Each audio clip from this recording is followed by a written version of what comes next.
Мы жили в Красном Селе. Такой есть под Ленинградом городишко.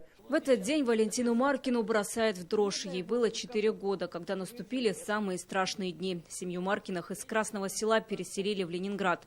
Никто тогда не верил, что город на Неве будет осажден. Но когда блокадное кольцо сомкнулось, начался голод, и впервые маленькая Валя услышала слово «смерть». Мама работала в домоуправлении, помогала там выносить мертвых. Люди с голоду умирали, и их надо было...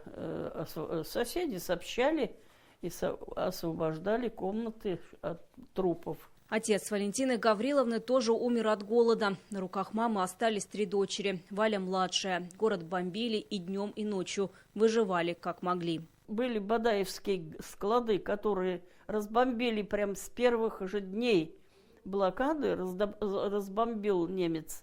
Там было очень много муки, и сахару, и конфет. И все это сгорело, и просочилось все в землю. И вот женщины и ходили туда, копали эту землю, домой приносили, промывали, кипятили, и мама в том числе. Нас поила, чтобы мы хоть не умерли. От неминуемой гибели спасла эвакуация по дороге жизни через Ладогу. Но к этому моменту 5-летняя Валя уже не могла двигаться. Мама рассказывала, как завернула ее в одеяло и положила сверток рядом с чемоданами. Когда обернулась, Вали уже не было. Оказалось, военные приняли ее за вещи и закинули в машину с сумками. Пока по Ладоге ехали, бомбежка, и машины стали под лед уходить.